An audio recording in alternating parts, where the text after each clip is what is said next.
পারে এবং এই জায়গায় একটা ফ্র্যাকচার হইতে পারে বা আঘাত হইতে পারে, যার ফলে মিডিয়াল নার্ভ লিশন হইতে পারে। মিডিয়াল লিশন মানে কি? ক্ষত, আঘাত, injury. Denervated of the muscle in the flexor compartment of the forearm and paralysis of the thinner muscle are debilitating. The thumb remain rotated laterally. আচ্ছা, অ্যাপ লাইক থাম কি বলতেছি?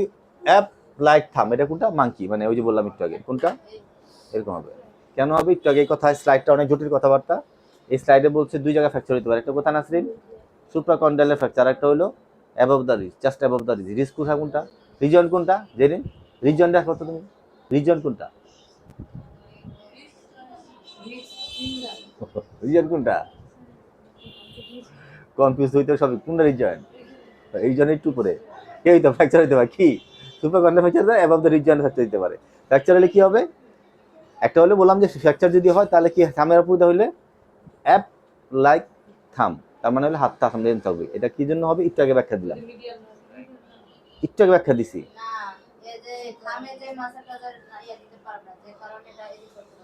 ইনজুরি টু মিডিয়ান নার্ভ, খুব খেয়াল করো, injury to median nerve at the elbow. Elbow রিজনে যদি injury হয় তার ক্লিনিক্যাল ফিচার কি পাবা? ক্লিনিক্যাল ফিচার মানে হলো লক্ষণ। রুগী যা বলবে সেটা হচ্ছে সিমটম, অনেকগুলো লক্ষণ একসাথে সিমড্রম। রুগী যা বলবে, আমি যা পাবো, একসাথে যদি বলি ক্লিনিক্যাল ফিচার। রুগী যা বলবে সিমটম, আমি যা পাবো সেটা হচ্ছে সাইন। অনেকগুলো লক্ষণ একসাথে সিমড্রম, সবগুলি একসাথে ক্লিনিক্যাল ফিচার। এই প্রশ্নটা বোধহয় আসবে না, বোধহয় না? এই প্রশ্ন আসতে পারে, ভাইবা প্রশ্ন আসতে পারে এটা? ফাতেমার কি মনে হয়? আসতে পারে। Paralysis of the pronator teres and pronator quadratus, forearm lesion in the supine position. তাহলে হাতটা কি থাকবে? সুপাইন থাকবে। কেন থাকবে? কারণ মিডিয়ান নার্ভের সমস্যা হয়েছে। মিডিয়ান নার্ভ কার কার সাপ্লাই দিছিল? প্রোনেটর টেরিস এবং প্রোনেটর কোয়াড্রাটাস। প্রোনেটর কোয়াড্রাটাস উৎপত্তি কোথায়? মাহবুব পারা উচিত, এরপরে পড়াইছিলাম। প্রোনেটর কোয়াড্রাটাস পড়াইছি সেদিন, তুই ছিলাম মনে হয়। বলো, মাসেল উৎপত্তি কোথায়? এখানে। প্রোনেটর কোয়াড্রাটাস কোথায়? প্রোনেটর কোয়াড্রাটাস কোথায়? ফাংশন কি ছিল? প্রোনেশন করা। তাহলে তাহলে তাহলে এই মাসেলটা প্রোনেশন করবে, যে করতে পারতেছে না কেন? এই মাসের সমস্যা। তার হাত কি থাকবে? এই থাকবে, সুপারনেশন থাকবে। কারণ সুপারনেশন তো ভালো আছে, হাতে কি থাকবে? হাত এরকম ঘুরাইতে পারবে না, হাত এরকম ঘুরাইতে পারবে না, হাত এরকম থাকবে, ঠিক আছে না? আচ্ছা, paralysis of the all flexor of ridge except flexor carpi ulnaris and medial half of the weakness of the flexion of the wrist. তাহলে হাতটা কি হবে? যেহেতু মাসেলগুলো অল ফ্লেক্সর মাসেল কারণ কি ছিল? ধরো ফ্লেক্সর কার্পি, এটা ধরো, খেয়াল করো, একটু মনোযোগ দাও। এখন কিন্তু হারাই ফেলবা, এখন সাকিব হারাই যাবে একটু পরে, জান্নাতুল হারাই যাবে, নাসরিন হারাই যাবে এই পরে, দেখবা, খেয়াল করো, কেউ হারায়ও না।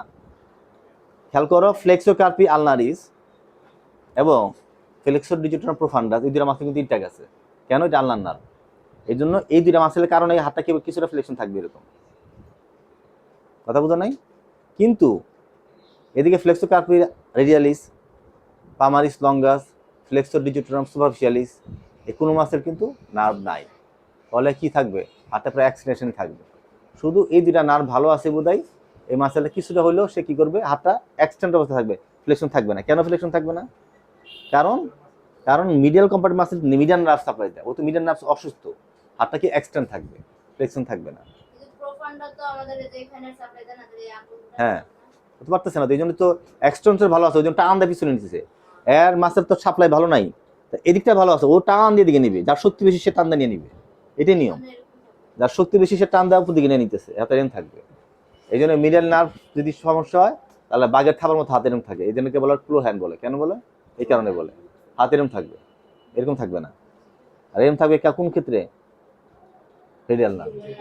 আর তখন আবার এই নার্ভের সমস্যা, আবার এই নার্ভ ভালো আছে টম যে হাতটা সামনে নিয়ে আসবে, হাতের থেকে যাবে। রেডিয়াল নার্ভ তো সব অসুস্থ, সেদিন হাত ছেড়ে টানতে পারবে না, বলে এ ভালো আছে টানতে রাখবে। ক্লিয়ার ব্যাপারটা? আচ্ছা, paralysis of flexor carpi radialis, doctor paralysis of the flexor কার্পি thinner of the joint of the extent, paralysis of the flexor pollicis, the loss of the flexor terminal influence of the F like term, loss of the sense of the আচ্ছা। আচ্ছা, যদি এই পাশে যদি এতটুকু যদি সমস্যা দেখো যেটা বললাম, তাহলে কি বুঝবে? এতটুকু সেন্সর যদি কম থাকে, তাহলে এটা যদি ঠিক থাকে আর এর সেন্সর কম থাকে, তাহলে কি বুঝবো আমরা? মিডল নার্ভের সমস্যা, মানে কার্পাল টানেল সিনড্রোম হওয়ার সম্ভাবনা বেশি।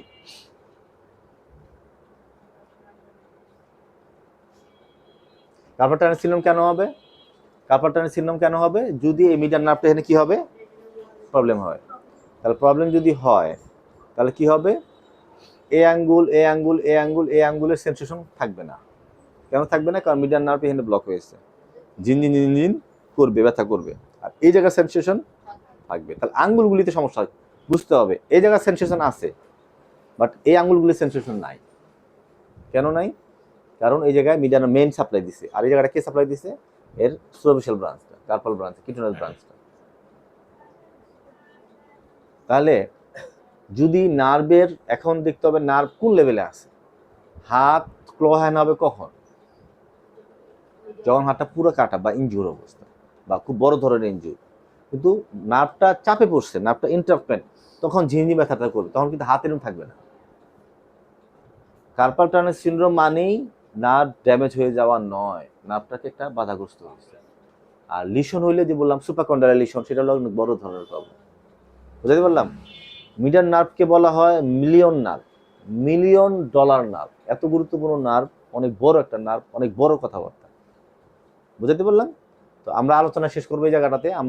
আজকেও আমরা পুরোটা শেষ করলাম না, আরো কিছু ক্লিনিক্যাল ইম্পর্টেন্স আছে মিডিয়ান নার্ভে, আমরা শেষ করতে পারলাম না। 2-4টা ইম্পর্টেন্ট কথা কালকে আমরা বলবো। আজকে যতটুকু বললাম অতটুকু যেন আমরা না হারায় ফেলি। আমরা অনেক বড় একটা অ্যাচিভমেন্ট করে ফেলছি, অনেক বড় অ্যাচিভমেন্ট। বড় অ্যাচিভমেন্ট কেন বললাম? কারণ তোমরা বুঝতেছো না যে কত বড় অ্যাচিভমেন্ট আমাদের হয়েছে। কারণ এই এত বড় একটা টপিকস, তোমরা যদি তোমাদের 3 মাস যদি ছেড়ে দিতাম, তোমরা এর অর্ধেক পড়তে পারতাম না। তোমরা যদি 3 মাস সময় দিতাম যে তোমরা 3 মাস পড়াশোনা কইরা ফেব্রুয়ারি তাই পরীক্ষা দিবা এই মিডিয়ান নার্ভে, তোমরা তার 20% বলতে পারতা না। কারণ এতটা ধৈর্য দিয়ে মনোযোগ দিয়ে পড়তে পারতা না। পড়া তো পরের কথা, ধৈর্য দিয়ে পড়তে পারতা না। কথাটা যদি মিথ্যা হয় তোমরা নিজেরা প্রশ্ন করো, আমার উত্তর দেওয়ার দরকার নেই।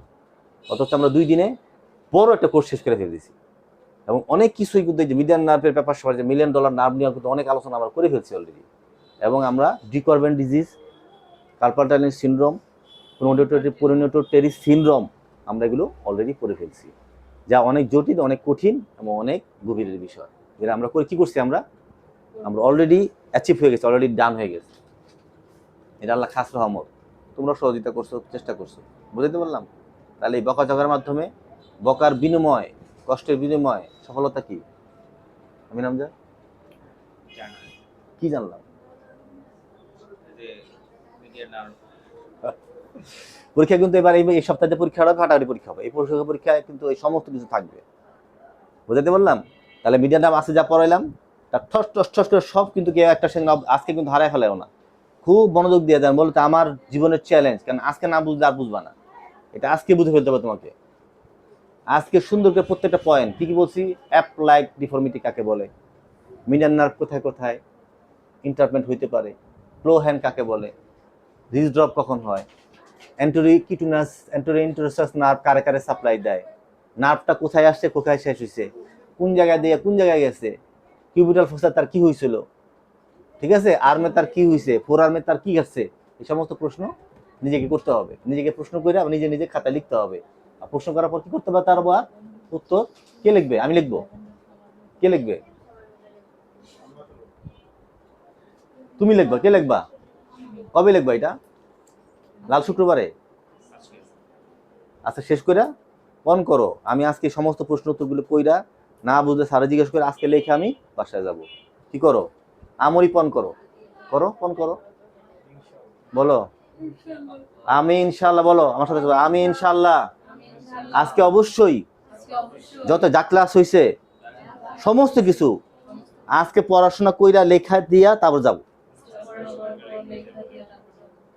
ইনশাল্লাহ। বলো, অন্তত চেষ্টা করো। আমার ফাঁকি দিও না নিজের জন্য। আমি যেন কেউ খাতা